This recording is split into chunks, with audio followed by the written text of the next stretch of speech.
Ma'am बच्चों की अगर हम बात करें तो हम बचपन से हम लोग भी ये चीज़ देखते आ रहे हैं। हम भी जब छोटे रहे होंगे तो हमारी जो नानी माँ या दादी माँ वो बच्चों को मालिश करती आई हैं, फिर हमारा भी मालिश हुआ होगा। और ये कहीं न कहीं एक बच्चे के डेवलपमेंट के लिए ऐसा, उनसे जब हम पूछते थे कि ऐसा क्यों होता है तो उन्होंने कहा था कि डेवलपमेंट के लिए किया जाता है कि बच्चा चुस्त-पुस्त हो, एक उसका हड्डी मजबूत रहे। मैं आपसे जानना चाहूँगी कि तेल मालिश करना कितना सही या कितना गलत है, आप बताएँ? ये बहुत ही वैलिड क्वेश्चन है आपका, क्योंकि मालिश करना ये हमारा इंडियन फॉर्म ऑफ सोसाइटी का एक बहुत ही इंटीग्रल पार्ट है कि बच्चे की जब तक मालिश नहीं हो तब तक बच्चे का जो इनिशियल ग्रोथ का पार्ट है वो हम लोग इनकम्प्लीट मानते हैं।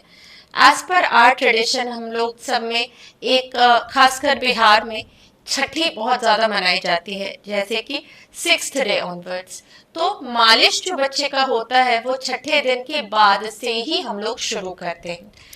इसके पीछे बहुत ही साइंटिफिक लॉजिक है। आप सबने सोचा होगा कि ये बस ऐसे ही ट्रेडिशंस है, बट हमारे पूर्वज हमसे बहुत ज्यादा इंटेलिजेंट थे और ये सारी जो प्रैक्टिसेस हैं ये बहुत ही साइंटिफिक है, क्योंकि 6 दिन मतलब 4 से 7 दिन में इट हैज बीन प्रूवन कि हमारी नाभि जो अम्बिलिकल कॉर्ड का जो पार्ट बच्चे में रहता है वो सूख कर गिर जाता है।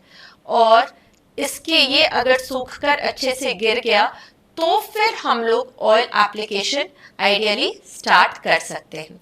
अब ऑयल एप्लीकेशन जो मसाज है ये कैसे फायदेमंद है, अगर साइंटिफिकली किया जाए, जिनको एक्चुअल में मालिश करना आता है, तो आपने अगर ऑब्जर्व किया होगा तो ये मालिश एक पर्टिकुलर तरह से स्टेप में किया जाता है। जैसे पैरों से शुरू करके फिर उनकी पूरी पीठ की मालिश करना, फिर नेक मसल्स की मालिश करना, फिर बच्चे को पलट के आगे करना, फिर उनके जो शोल्डर मसल्स हैं उनकी मालिश करना, आगे की छाती को मालिश करना, फिर उनको कुछ फॉर्म ऑफ एक्सरसाइजेस कराएं। ये बहुत ही इनिशियल फॉर्म ऑफ फिजियोथेरेपी है जो हम लोग ऑयल एप्लीकेशन के बाद बच्चों को करते हैं, ताकि बच्चों के जो मांसपेशियों में मजबूती या ताकत आ सके। अगर आप विदेश में देखेंगे तो 6 मंथ ऑनवर्ड्स बच्चों की बेबी जिमिंग स्टार्ट हो जाती है। तो वहां पे this is a very fancy term, specifically in Australia I have seen, मेरे कजन्स हैं वहां पे।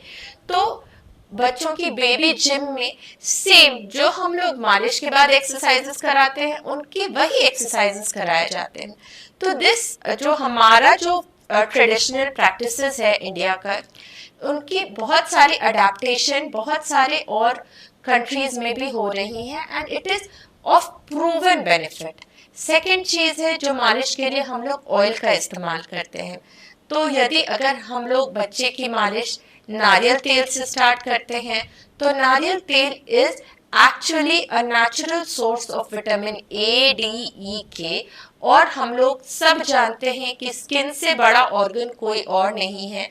और जब हम लोग ये नारियल तेल बच्चे की बॉडी में रब करते हैं तो स्किन के थ्रू अब्जॉर्प्शन जो होता है इन विटामिन का वो भी बहुत ही कम सही, बट स्टिल कुछ amount is absorbed through skin of these babies.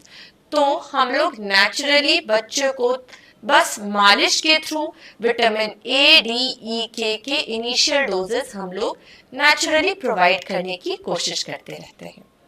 Ma'am बहुत बहुत शुक्रिया ये तमाम जानकारी देने के लिए। तो हमारे जो दर्शक हैं ये भी ये समझ पाए होंगे कि बच्चों को मालिश करना कितना ज़रूरी है। जैसा कि आपने एक लाइन अभी बताया कि वही चीज़ ऑस्ट्रेलिया में होता है जिसे हम जिमिंग कहते हैं बच्चों को। एक बहुत ही फैंसी वर्ड है, लोग भी सोचते होंगे कि हमें ये करवाना चाहिए। उसी चीज़ को अगर हम इंडिया में देखते हैं तो ये कहीं न कहीं हमारे पूर्वज भी करवाते आए हैं। मालिश आगे पीछे पैर, आगे पीछे, या पैर हाथ वाथ को इधर करते थे।